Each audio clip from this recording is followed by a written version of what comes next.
Ada orang yang 15 tahun mati, ada yang 20 tahun mati, ada yang 2 tahun mati, ada yang 70 tahun mati, ada yang 100 tahun mati. Kita kada tahu bagaimana kita mati. Apa husnul khatimah kita mati, apa su'ul khatimah kita mati, kada tahu. Oleh karena kita kada tahu mati ini apa husnul khatimah atau su'ul khatimah, kita disuruh oleh Nabi kita, disuruh oleh para sahabat Nabi agar selalu khawatir tentang akhir hidup kita. Husnul khatimah ada 3. Yang paling tinggi husnul khatimah itu orang yang matinya mengucap la ilaha illallah, mati. Siapa yang akhir hidupnya mengucap la ilaha illallah, itulah masuk surga. Ini husnul khatimah yang paling top. Salli wa sallim ya salam ala nabi khairil anam wal ali wa sahbihi. Bismillahirrahmanirrahim. Assalamualaikum warahmatullahi wabarakatuh. Alhamdulillahi rabbil alamin. Allahumma salli ala sayyidina Muhammad wa ala ali sayyidina Muhammad. Sahabat channel Al-Madinah yang dirahmati Allah, kembali pada kesempatan yang mulia ini kita akan sama-sama mendengarkan tausiah yang akan disampaikan oleh guru kita Al-Mukarram Kiai Haji Muhammad Bakhit atau Guru Bakit. Semoga dengan wasilah tausiah ini Allah Subhanahu wa Ta'ala menambah ilmu kita. Mari kita simak videonya, tausiahnya hingga akhir. Hadirin hadirat yang dimuliakan Allah. Allah Subhanahu wa Ta'ala berfirman di dalam kitab suci Al-Quran, A'udzu billahi minasyaitonir rajim. Kullu nafsin za'iqatul maut wa innama tuwaffawna ujurakum yawmal qiyamah faman zuhziha 'anil nar wa udkhilal jannah faqad faz. Yang artinya setiap yang bernyawa akan merasakan kematian, dan hanya saja disempurnakan balasan kalian pada hari kiamat nanti. Barang siapa yang dijauhkan dari api neraka dan dimasukkan ke dalam surga, maka itulah orang yang beruntung. Hadirin hadirat yang dimuliakan Allah. Firman Allah Subhanahu wa Ta'ala tadi memberikan beberapa kesimpulan kepada kita. Di antaranya bahwa kita semua, kita sabarataan pasti mati, tidak terkecuali. Kullu syai' halikun, tiap-tiap sesuatu pasti binasa, illa wajhah, kecuali Allah Subhanahu wa Ta'ala. Yang kedua, firman Allah tadi memberikan keterangan kepada kita bahwa segala amal yang kita kerjakan di alam dunia, baik itu amal taat kepada Allah atau amal maksiat, itu balasannya nanti disempurnakan di hari kiamat, bukan di alam dunia. Bukan di alam dunia. Kita sembahyang, kita baca Quran, kita baca salawat, kita puasa, kita berzikir, itu tuwaffawna ujurakum yaumal qiyamah. Balasan nanti disempurnakan di hari kiamat. Dunia tidak mampu untuk tempat balasan kebaikan itu. Terlalu sempit dunia ini untuk menerima ganjaran kebaikan-kebaikan yang dilakukan. Maka Allah menyatakan, berzikirnya kamu, sembahyangnya kamu, bersedekahnya kamu, puasanya kamu, nanti di hari kiamat dibalas, bukan di alam dunia. Kalau kita dalam dunia sihat, dalam dunia kita bahagia, dalam dunia kita nikmat, itu bukan balasan kebaikan yang kita kerjakan. Itu semata-mata pemberian anugerah dari Allah Subhanahu wa taala. Balasan nanti di hari kiamat. Di hari kiamat itulah kita akan menikmati segala kebaikan-kebaikan yang pernah kita lakukan di alam dunia ini. Demikian pula kejahatan. Orang yang maksiat kepada Allah, berzina, judi, minum arak, mencuri, itu balasannya nanti di hari kiamat, bukan di alam dunia. Kalau ada kesusahan-kesusahan yang menimpa para ahli maksiat di dalam dunia ini, itu hanya peringatan Allah. Hanya peringatan Allah bahwa di akhirat nanti lebih dahsyat daripada itu. Kalau ada pencuri, tangkap polisi, masuk penjara. Kalau ada orang ini karena penyakit ini, itu peringatan dari Allah, bukan balasan. Allah hanya mengingatkan bahwa itu peringatan. Nanti di akhirat lebih dahsyat daripada azab, daripada yang dikirim oleh Allah Subhanahu wa taala ini. Hadirin hadirat yang dimuliakan Allah. Yang ketiga, firman Allah tadi memberitahukan kepada kita bahwa orang yang beruntung itu adalah orang yang dijauhkan dari neraka dan dimasukkan ke dalam surga. Itu yang beruntung. Sekaya apapun dalam dunia kita hidup, setinggi apapun pangkat kita dalam dunia, kalau mati kada ke surga, kada beruntung. Kada beruntung. Triliun kita punya harta, pangkat jenderal bintang 5 kita punya pangkat, mati ke neraka, kada beruntung. Kada beruntung. Tapi sesusah apapun kita hidup dalam dunia, penderitaan apapun yang kita alami dalam dunia, kalau kita mati masuk surga, itulah orang yang beruntung. Itulah orang yang beruntung. Faman zuhziha 'anil nar wa udkhilal jannah faqad faz.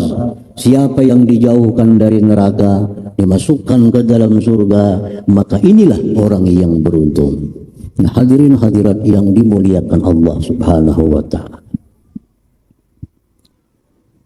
Al-mautu haqqun, bahwa kematian itu telah benar adanya. Tidak bisa dipungkiri, tidak bisa didustakan bahwa kematian itu nyata adanya. Allah berfirman, "Qul innal mauta alladzi tafirruna min fa innahu mulaqikum."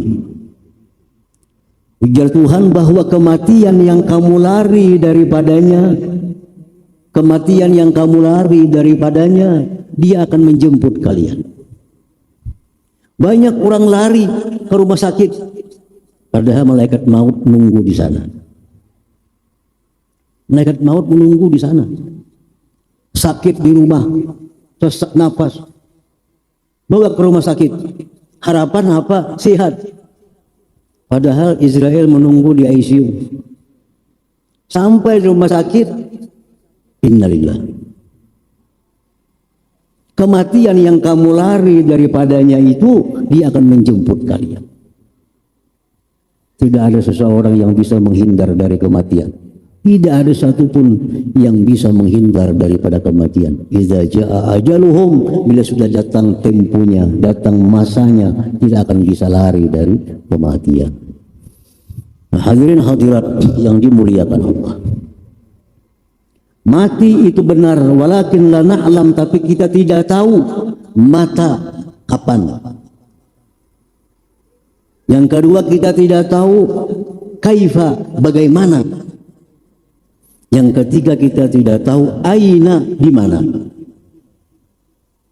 Mata kapan kita mati, kita kada tahu. Bagaimana kita mati? Apa husnul khatimah kita mati? Apa su'ul khatimah kita mati? Kada tahu. Aina, di mana? Di rumah kah mati, di kantor kah mati, di kendaraan kah mati? La na'lam, kita tidak tahu. Nah, oleh karena tiga hal itu kita tidak tahu kapan kita mati, Apabila kita mati, kita kada tahu. Ada orang yang 15 tahun mati, ada yang 20 tahun mati, ada yang 2 tahun mati, ada yang 70 tahun mati, ada yang 100 tahun mati, kita kada tahu. Nah, oleh karena itu sahabat Nabi Ibnu Umar radhiyallahu anhu berkata, "Idza amsayta fala tantaziri sabah, wa idza asbahta fala tantaziri masa." Bila engkau berada di waktu petang, jangan kau pastikan kau besok masih hidup. Kalau kau berada di waktu pagi, jangan kau pastikan bahwa petang kau masih hidup. Karena kita tidak tahu. Nah, artinya apa? Setiap kali kita berjanji, setiap kali kita membuat rencana yang akan datang, kita jangan lupa memakai kalimat insya Allah. Karena kita tidak tahu. Esok kena kita bertemu, amun berumur esok, barangkali malam ini mati. Wala taqul li syai'in inni fa'altu dzalika ghada illa ayyasha Allah. Jangan kau berkata besok, ujar Nabi Allah Ta'ala dalam Al-Quran, kecuali sebut insya Allah. Esok kita bertemu lah insya Allah. Sok kena bayar hutang insya Allah. Anehnya sebagian kita ada yang kada yakin bila bayar insya Allah. Ini aneh. Ada orang beriman bila bayar insya Allah kada yakin. Esok besaruan lagi na insya Allah. Jangan jawab pasti-pasti aja jar. Kan apakah itu? Pasti kita kada tahu esoknya apa, mati atau masih hidup. Sebagian kaum muslimin ada yang kurang percaya bila bayar hutang, insya Allah asal kada yakin bayar. Berjanji bila insya Allah rasa kada yakin ditepati. Padahal justru orang yang berinsya Allah itu lebih baik, lebih dipercaya daripada orang yang berpasti itu. Kalau ada orang pasti kita aku esok datang, jangan percaya, bisa kada bujur, bisa mati malam ini orang nih. Tapi kalau ada orang insya Allah kena esok datang, jangan percaya. Ini orang sudah memakai petunjuk Allah Subhanahu wa Ta'ala. Wala taqul li syai'in inni fa'ilun dzalika ghada illa ayyasha Allah. Nah, hadirin hadirat yang dimuliakan Allah. Jangan bikin janji, jangan bikin rencana apapun untuk waktu yang akan datang kecuali dengan insya Allah. Ini petunjuk dari Allah Subhanahu wa Ta'ala. Karena kita tidak tahu yang namanya maut, yang namanya kematian itu. Nah, yang kedua, wa kaifa, bagaimana kita mati? Ada tahu. Apa kita mati husnul khatimah? Apa kita mati su'ul khatimah? Ada tahu. Nah, oleh karena kita kada tahu mati ini apa husnul khatimah atau su'ul khatimah, kita disuruh oleh Nabi kita, disuruh oleh para sahabat Nabi agar selalu khawatir tentang akhir hidup kita. Selalu khawatir, jangan merasa aman. Karena tidak ada satu jiwa pun yang bisa menjamin kita ini mati husnul khatimah. Apa yang paling kita khawatirkan dalam dunia? Mati karena membawa iman. Itu yang paling khawatir. Husnul khatimah itu ada 3 tingkatan. Ini mesti kita kapingin. Kalau kita kada kapingin mati husnul khatimah, berarti kita wani masuk neraka. Harus kapingin husnul khatimah. Husnul khatimah ada 3. Yang paling tinggi husnul khatimah itu orang yang matinya mengucap la ilaha illallah, mati. Ini husnul khatimah yang paling top sudah. Ini apa yang disampaikan Nabi, man kana akhiru kalamihi la ilaha illallah dakhalal jannah. Siapa yang akhir hidupnya mengucap la ilaha illallah, itulah masuk surga. La la ilaha illallah, la ilaha illallah, la ilaha illallah, mati. Ini orang masuk surga. Nabi yang mengatakan demikian. Ini husnul khatimah yang paling top. Di masjid kah, di kantor kah, di pasar kah, di mobil kah, di rumah kah, bila la ilaha illallah mati, itu husnul khatimah yang paling tinggi derajat. Kita kepingin barangkali ini nih, kepingin bahwa dalam dunia ini kita akhiri hidup dengan la ilaha illallah. Kepingin itu. Para ulama mengatakan jangan kepingin aja, tapi usahakan. Usahakan. Semuaan kepingin akhir hidup la ilaha illallah. Tapi kada cukup hanya sekedar kepingin, harus ada usaha. Apa usahanya? La yazalu lisanuka ratban bila ilaha illallah, senantiasa lisan engkau itu basah dengan la ilaha illallah. Artinya banyak sehari-hari mengucap la ilaha illallah.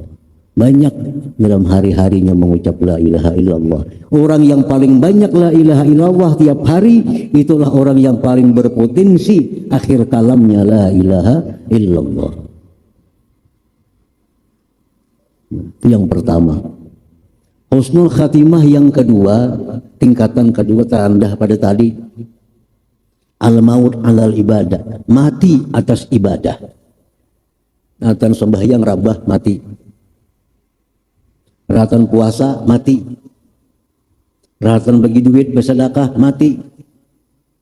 Ini husnul khatimah, tingkatan yang kedua. Nah, yang ketiga, al-maut alal iman wal islam, mati dalam keadaan iman dan Islam. Rahatan makan sangkal mati, tapi dia Islam, dia iman. Ini husnul khatimah. Rahatan guring mati, iman Islam, matinya husnul khatimah. Tapi tingkatan yang paling rendah. Nah, kita kada tahu apakah mati kita husnul khatimah kah? Kita kada tahu. Oleh karena itu kita selalu khawatir dengan diri kita. Kalau mati ini kada husnul khatimah. Atau sebaliknya, na'udzubillah min dzalik, mati su'ul khatimah. Ini semuaan kita kaum muslimin pasti berlindung daripada mati su'ul khatimah. Su'ul khatimah ini ada 3 tingkatan gua. Tingkatan su'ul khatimah yang paling jahat, mati dalam keadaan kada membawa agama Islam. Mati kada membawa agama Islam. Ini khalidan finnar, ini kekal dalam neraka sepanjang masa, kada akan pernah keluar dari dalam neraka. Na'udzubillah min dzalik. Adakah orang Islam yang mati demikian? Ada. Contohnya siapa? Barsisa al-Abid. Barsisa seorang yang hidupnya ahli ibadah. Ahli ibadah. Tapi di akhir hayat dia tergelincir menyembah kepada selain Allah sebelum matinya. Maka matinya su'ul khatimah yang paling jahat. Yang kedua su'ul khatimah yang sedang, yang tengah, nomor 2. Mati dalam keadaan maksiat. Ratan berjudi, mati. Ratan minum arak, mati. Mati dalam keadaan melakukan maksiat kepada Allah. Nah, ini na'udzubillah min dzalik. Na'udzubillah min dzalik. Rahatan maksiat mati. Yang ketiga su'ul khatimah yang paling ringan, mati dalam keadaan memikirkan dunia. Mati rahatan memikirkan dunia. Rahatan menghitung duit ke apakah mati? Rahatan menimbang gula, menimbang bat, mati dalam urusan dunia. Ini masuk dalam su'ul khatimah, tapi yang paling ringan. Asalkan dia beriman Islam. Nah, hadirin hadirat yang dimuliakan Allah. Jadi kita kepingin, kita berusaha mati kita husnul khatimah. Dan kita benci kita berlindung dan kita menjauh daripada mati dalam keadaan su'ul khatimah, jahat akhir kehidupan. Nah, yang ketiga, aina, di mana kita mati. Itu kita kada tahu juga. Kapan mati kita kada tahu, kayak apa matinya kita kada tahu, di mana mati kita kada tahu.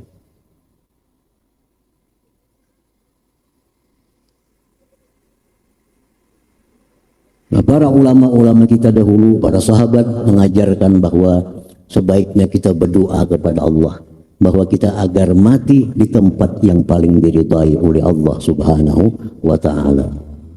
Di tempat kita sujud, di tempat kita sembahyang, kita kepingin mati di tempat itu. Karena ini tempat yang diridai oleh Allah Subhanahu wa ta'ala. Jangan kita mati di tempat-tempat yang Allah kada senang, di tempat-tempat maksiat, tempat-tempat turunnya laknat azab Allah Subhanahu wa ta'ala. صلي وسلم يا سلام على النبي خير الأنام والآل